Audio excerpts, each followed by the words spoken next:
Bonjour, aujourd'hui je vais vous montrer comment utiliser ces pochoirs que nous avons reçus récemment. Il y a plein de motifs différents comme vous pouvez le voir, ils sont donc en plastique.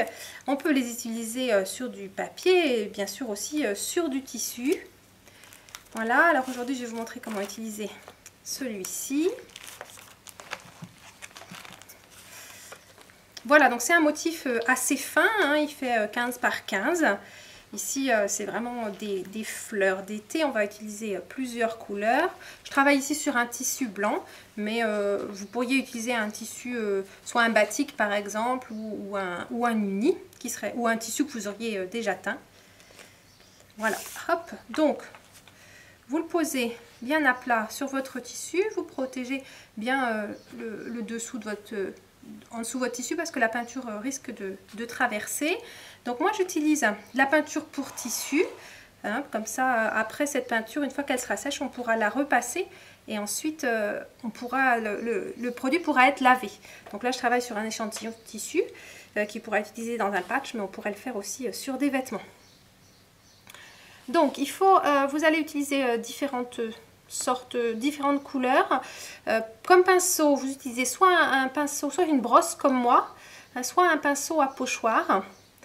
Donc c'est comme une brosse sauf que c'est rond, il y a une plus grande surface ici. Et votre peinture, il ne faut pas qu'elle soit trop liquide. Hein, donc ne la diluez pas trop. Voilà, donc moi j'ai eu 3 couleurs, j'ai utilisé à peu près 3 couleurs primaires. Enfin mon bleu n'est pas tout à fait primaire, mais puis je vais faire mes mélanges au fur et à mesure. Donc j'en mets un petit peu sur le pinceau et hop, je vais tapoter comme ça. Donc quand on fait un pochoir, hein, on ne balaye pas parce que sinon du coup en poussant on enverrait la peinture sous le pochoir et puis ça laisserait des marques. Donc on tapote toujours, c'est pour ça qu'il faut utiliser une brosse et pas un pinceau classique et les pinceaux à pochoir qui sont faits pour avec une plus grande surface. Voilà. Donc je continue un petit peu avec le jaune. Vous pouvez choisir un petit peu les fleurs. Dans quelle couleur vous allez faire chaque fleur. C'est pas grave bien sûr si vous dépassez un peu sur la fleur d'à côté. On va répartir un peu les couleurs. Il ne faut pas qu'il y ait trop de peinture sur votre pinceau. Voilà, insistez bien sur les endroits où il y a des tout petits décors, hein, comme ici, pour que ça aille bien à l'intérieur des petits trous. Hop. Ici, je vais rajouter un petit peu de rouge. Ici, je vais mettre en jaune juste le centre de cette fleur. Voilà. Maintenant, je vais faire un peu de orange, donc je rajoute un petit peu de rouge.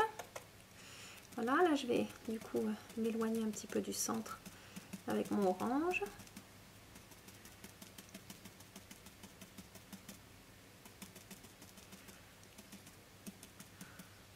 En fait, comme le tissu, c'est pas comme du papier, et c'est vrai que mon pochoir, je le maintiens, mais il n'a pas trop tendance à bouger. Et puis en plus, comme justement, je ne balaye pas, mais je tapote, du coup, ça le maintient aussi bien en place.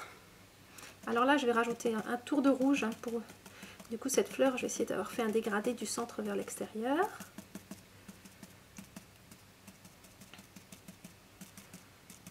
Là, en rajoutant ici presque du fuchsia. Donc vous pouvez déborder un petit peu du pochoir. Après, ça dépend de ce que vous allez utiliser, mais voilà, pour avoir un carré par exemple. Et puis on va continuer dans les fleurs. Je vais essayer. Il y a des petites feuilles, je vais les garder pour tout à l'heure, je les ferai en vert. Voilà. Ici.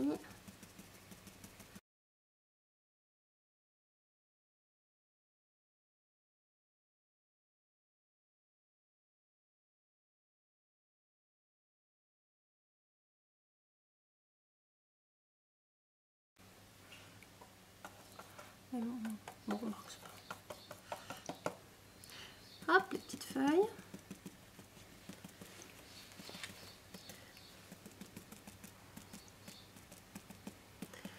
La peinture est assez opaque, donc globalement c'est la dernière couleur que vous allez mettre sur le dessus qui va se voir si les couleurs se superposent. Hein, donc si vous avez envie de... La couleur, comme notre peinture n'est pas très humide, elle sèche au moins au toucher assez rapidement. Donc si vous voulez retoucher un petit peu, vous pouvez toujours rajouter même une couleur claire. Hein, vous allez pouvoir même rajouter du jaune par-dessus le rouge, ça va être possible. Alors ce sera peut-être pas aussi jaune, ça va peut-être prendre un petit peu la couleur du dessous, mais c'est quand même possible assez facilement. Voilà, là par exemple j'ai une petite feuille, je vais essayer de... j'avais raté tout à l'heure, je vais essayer de la faire en verte. Voilà.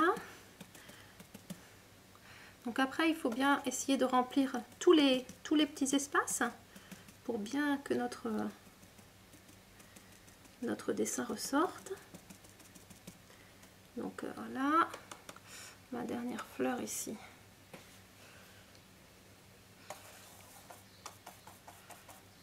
Orange. Ça va pas trop mouillé, ça. Je pense que j'ai rien oublié. Un petit peu de rouge.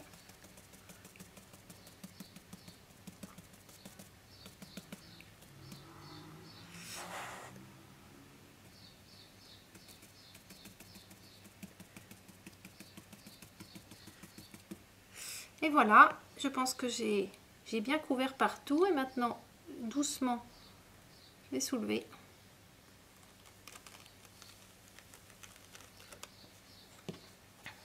Et voilà mon motif. Donc vous voyez, on voit bien toutes les couleurs. Ah, et là, c'est un tout petit peu bavé parce que ma peinture devait être un tout petit peu trop liquide. Donc vraiment, essayez de garder, surtout quand vous trempez votre pinceau, quand vous le rincez, essayez de bien l'essuyer après pour pas avoir une peinture trop liquide.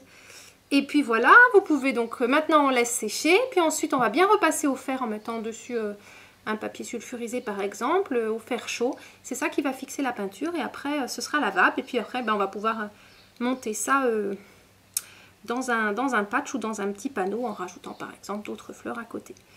Voilà, il n'y a plus qu'à à vos pochoirs, à vos pinceaux et à vos peintures. À bientôt!